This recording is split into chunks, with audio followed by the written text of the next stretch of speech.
If you want to kickstart the dividend snowball effect, then you have to make sure you are buying stocks that are constantly increasing their dividend payout. So in this video, we're going to be looking at 6 stocks that just recently increased their dividends, and some of these stocks you likely haven't heard of before, so you might just find something to add to your watch list. Now, this first stock we're going to look at you probably are aware of. This is Lockheed Martin. They just announced a 4.8% dividend increase, and if we jump over to Seeking Alpha, we can see the past year has been really good for the company, currently up around 38%, and if we look at just the past 6 months, up around 32%, currently trading right at around $600 per share. Now, if we go ahead and jump over to my dividend breakdown sheet, we'll come up here and plug in LMT and hit enter. You can see all this data is going to automatically load in. And like always, if you'd like to be able to download any of my spreadsheets and also get access to the ticker data add-on in Google Sheets that allows you to automatically import stock financials straight into your spreadsheet, then you can head over to tickerdata.com at the link in the description. Now, what we can see for Lockheed Martin is the starting dividend yield is sitting at about 2.2%, but that 10-year dividend CAGR sitting a little above 9%. So pretty good dividend growth with an okay starting dividend yield. Now, here's what a lot of people like about Lockheed Martin. It's considered very recession resilient. Now, why is this? Well, if we jump back over to Seeking Alpha and look at the sector they operate in, they're in industrials and the industry is aerospace and defense. So we have to understand a lot of Lockheed Martin's revenues do come from government contracts. And trust me, the government is not afraid to spend your money regardless of how the economy is doing. So again, a lot of people like them for that reason, and we can see the dividend history backs us up. They've gone from around $4.78 to $12.15 from 2013 to 2023 and are now sitting at $13.20. And over the past decade, we can see free cash flow has pretty easily covered those dividend payments for the entirety of the past decade, except for 2018. There's a little bit of a slip up in free cash flow here, but overall things look pretty healthy. We can see for the majority of time, the free cash flow payout ratio is sitting close to around 50%. Now, our next company is a Canadian energy company, and that is Canadian Natural Resources, and they just hiked their dividend by around 7%. And if we jump over to Seeking Alpha, we can see again the past year has been pretty solid overall, up around 15%. And if we look at the past 6 months, they're actually down around 7.55%, including a little bit of a bounce back over the past month or so. Now, if we go ahead and jump over to our dividend breakdown sheet, we'll come up here and plug in CNQ and hit enter. And what we can see is this company actually has a pretty high starting dividend yield, sitting at about 4.11%. A lot of the times energy companies do have higher starting dividend yields. Now, it's a really good combination when you look at the dividend growth over the past decade and 5 years with the dividend yield. 10-year dividend CAGR of close to 7% and the 5-year is close to 7% as well. And like we just saw, they pretty much just hiked it right at 7% with their most recent dividend hike. So we're definitely starting to see a trend here. So good dividend growth combined with a nice starting dividend yield. Now, when we talk about energy companies and the sustainability of their dividend payouts, we need to look at them just a little bit differently because a lot of times these companies have very high levels of capital expenditures, which will dramatically lower their free cash flow. So for example, free cash flow is going to be earnings minus capital expenditures. So for example, if we jump over to my stock screener sheet and come up here and plug in CNQ, again, this data will load in, but one of the things I want to point out is look at 2013 and 2014 for this company. We can see they did post positive earnings per share. But if we jump back over to the dividend breakdown sheet, we can actually see free cash flow was even negative in 2014. Again, likely because they had high levels of capital expenditures. But what we can actually see is since 2017, free cash flow has still been covering those dividend payouts for this company, which is actually pretty rare for an energy company. So we're looking at a company with a nice starting dividend yield, really nice dividend growth, especially for an energy company, and those dividend payments look sustainable. This could be a good one to add to your watch list if you're looking for immediate dividend income. Our next company has 30 consecutive years of dividend increases, and that is A.O. Smith, and they just announced a 6% dividend increase. And if we look over at Seeking Alpha, the past year, like most companies, has been pretty good. They're up around 16.43%, and if we look at them in the past 6 months, actually down by about 6.37%. So let's go ahead and jump over to our dividend breakdown sheet and plug in AOS. And right off the bat, yes, we can see a lower starting dividend yield. It's sitting at about 1.7%, but the dividend growth has been staggering over the past decade. Look at this. Going from 23 cents per share all the way up to $1.22, and right now $1.36 per share. So the 10-year dividend CAGR is sitting at 16.32% with the 5-year at about 8.61%. And what's really cool about this is for the most part, we can see the free cash flow payout ratio has stayed pretty low during this time period, and as of right now, it's sitting at about 30.7%, and the payout ratio close to about 33%.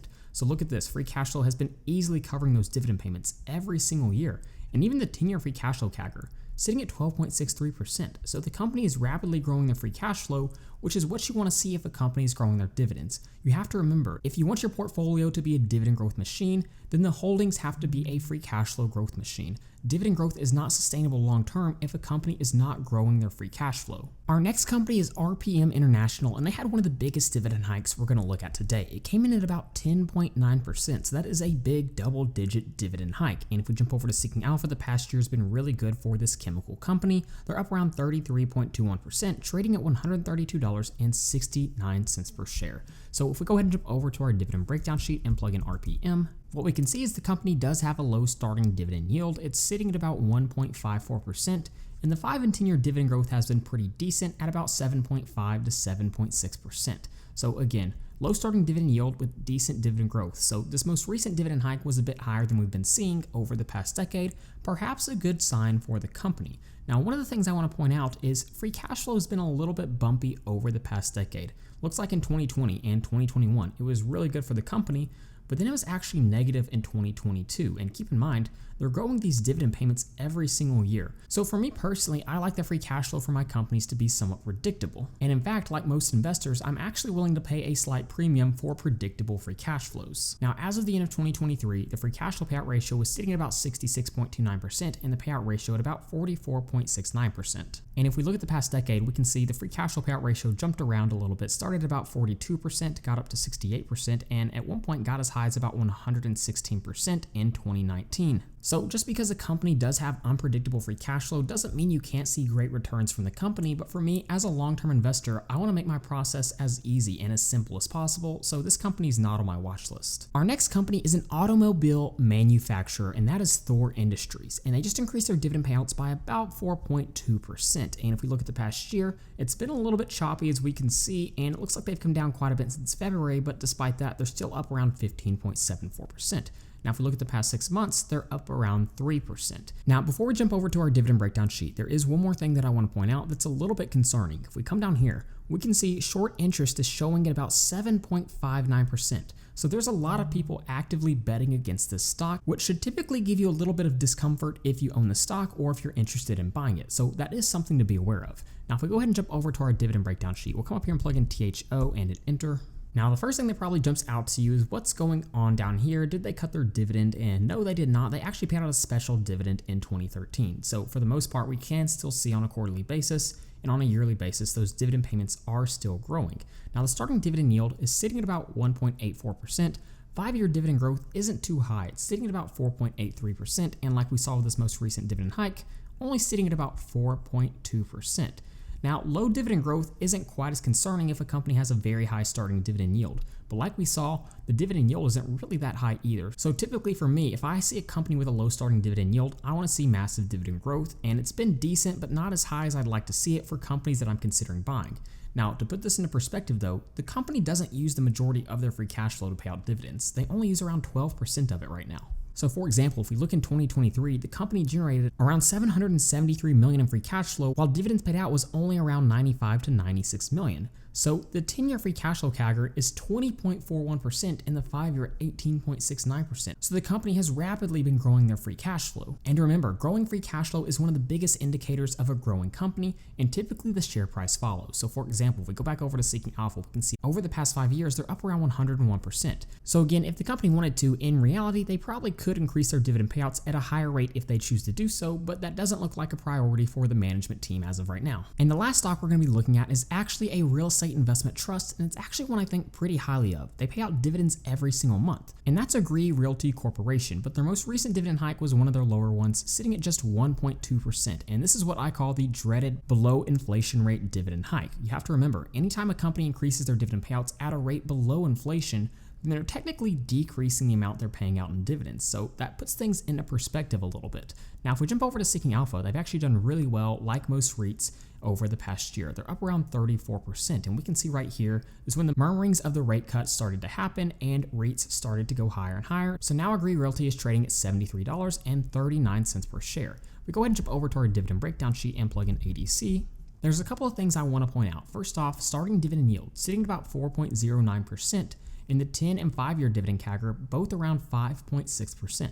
So we're talking about a company with a nice combination of a high starting dividend yield combined with pretty decent dividend growth, and definitely inflation beating dividend growth, and a history of increasing those dividend payouts and paying out dividends every single month. And while monthly dividends doesn't necessarily make them better, who wouldn't want to receive dividends every single month? Now we have to remember we're talking about a real estate investment trust. So when you look at the payout ratio at 167%, or even the free cash flow payout ratio at 73%, these aren't good ways to judge the safety of a REIT's dividend payouts. Instead, we should be looking at things like the AFFO payout ratio. So for example, if we jump over to Seeking Alpha, come over here and click on dividends and click on dividend safety, if we start to scroll down, we can see the AFFO payout ratio forward looking right here, showing at 72.61%, and for the trailing 12 months, sitting at 73.27%. So overall, it does look like these dividend payouts are sustainable because this is a decent AFFO payout ratio for a real estate investment trust. So yes, their most recent dividend hike was definitely a little bit on the lower end, but it doesn't look like that's been the case historically speaking. Historically, dividend growth has been pretty good,